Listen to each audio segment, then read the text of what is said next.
It's absolutely ridiculous, right?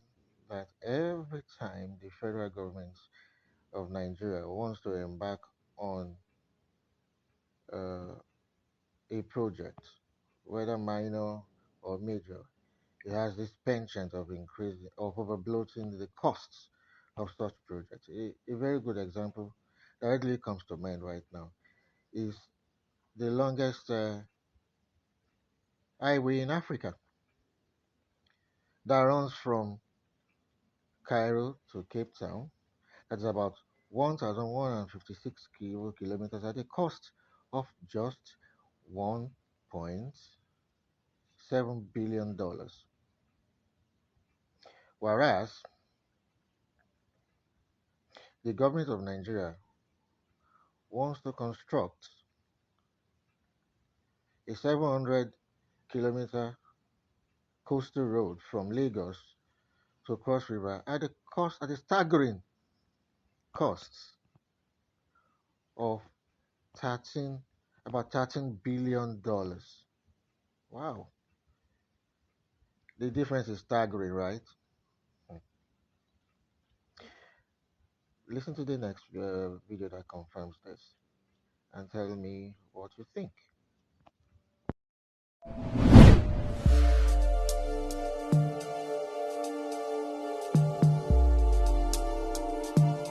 Egypt aims to collaborate with 9 other countries to finish the construction of a motorway connecting the countries north to Cape Town, South Africa, by 2024, in the hopes of boosting trade on the continent. This proposal was revealed earlier this year when Transport Minister Kamal El Wazir told the House of Representatives that his ministry is working on multiple road projects to connect Egypt with its neighbors. According to the minister, Egypt will complete the Cairo-Cape Town highway that will cross through 9 African countries as part of Egypt's efforts to connect with neighboring countries.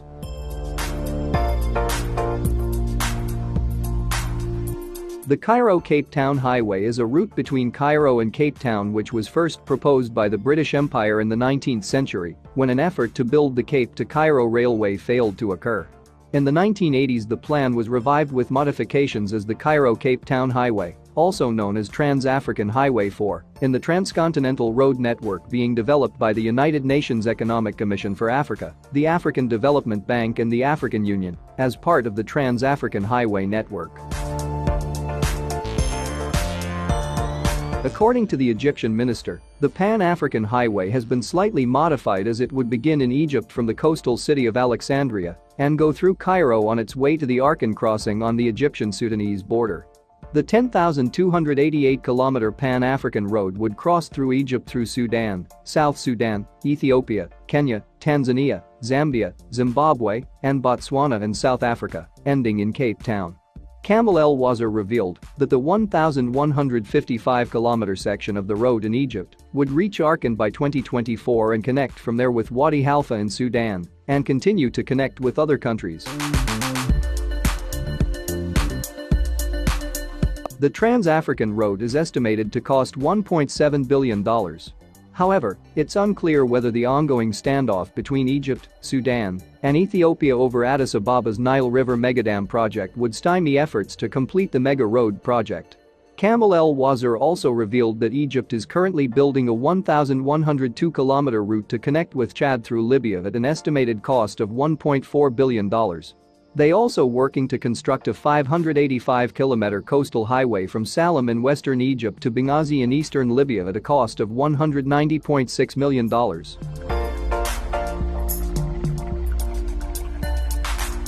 Egypt's road projects with neighboring nations are aimed at achieving sustainable development, promoting trade interchange with Egypt's neighbors, and improving access to Arab and African markets for Egyptian goods. However, the African Development Bank, in collaboration with the UN Economic Commission for Africa and the African Union, is co-financing the Cairo-Cape Town Road. Kamal El Wazir previously stated in an interview with MBC Masr Channel that his ministry is in talks with the African Development Bank to seek a financing for the Trans-African Road project for $1.4 billion. He also revealed in the interview that the African Development Bank and the Egyptian budget will fund the Cairo-Cape Town Road. In another development, The director of the African Development Bank country office in Egypt, Malin Bloomberg, said in August 2020 on the sidelines of the annual meetings of the bank that Trans-African roads help reduce the high cost and time of transporting goods and boost economic integration among the African countries. According to Bloomberg, the African Development Bank is keen on supporting the Cairo-Cape Town road as it will serve large numbers of people and enhance the movement of goods in Egypt and other parts of Africa. She also confirmed that the African Development Bank intends to increase its support to the transport sector in Egypt, in parallel with other priorities set by the Egyptian government.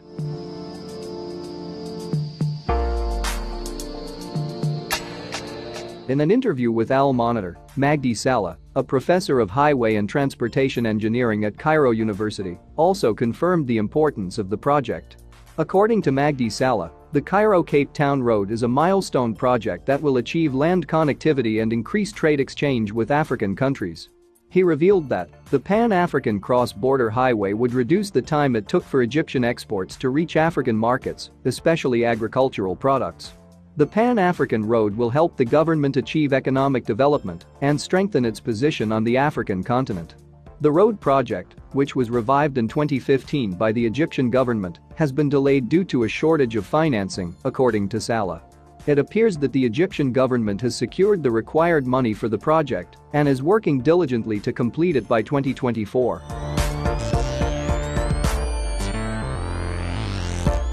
During the Second Belt and Road Forum in Beijing in April 2019, President Abdel Fattah al-Sisi stated that the Cairo-Cape Town Road intends to boost inter-African commerce and investment. He stated that Egypt applaud efforts to strengthen the current relationship as part of the Belt and Road Initiative with China and other parties to contribute to the African continent's efforts to accomplish sustainable development goals and improve the living standards of African people. Egypt's economic exchange with Libya was $899 million in 2019, $608 million with Sudan, $550 million with Kenya, $173 million with South Africa, and $144 million with Ethiopia, according to the Egyptian National Statistics Office CAPMAS. All 5 countries would be connected by the Cairo-Cape Town Highway project. Egypt is a signatory to numerous African multilateral trade accords, notably the Common Market for Eastern and Southern Africa and the African Continental Free Trade Area. Egypt's trade with the Common Market for Eastern and Southern Africa increased by 19.1% to $3.9 billion in 2019, up from $3.2 billion in 2018. Also, the Egyptian exports to the Pan-African bloc increased to $2.8 billion in 2019, up from $2.3 billion the year before, according to Minister of Industry and Trade, Nevin Gami. The Sisi government, according to Abdel Mottaleb Abdelhamid, an economics professor at Cairo's Sadat Academy, is mobilizing resources to quadruple Egypt's exports and commerce with African countries. Abdelhamid told Al Monitor that Egypt wants to grow exports to Africa to $30 billion in 3 to 5 years, and the Cairo-Cape Town Road will assist the government in achieving this goal. He credited the Egyptian government for implementing an ambitious plan to revamp road and rail networks across the country with a view to enhancing trade relations with Egypt's neighbors. As part of its attempts to promote business and create an investment-friendly climate, Egypt has created a 7,000-kilometer national road network and is extending the country's rapid transit and railway networks. The North African country and Siemens struck an agreement earlier this year to create a high-speed electric railway network from Ain Sokhna on the Red Sea coast to New Alamein on the Mediterranean Sea. These initiatives, according to Abdelhamid, support the government's goal of attracting foreign investment, encouraging business, and achieving sustainable development as part of Egypt's Vision 2030. In another development, Egypt and Sudan struck an agreement in October last year to create a cross-border railway network to transport both passengers and goods between the two countries as part of efforts to increase bilateral trade interchange.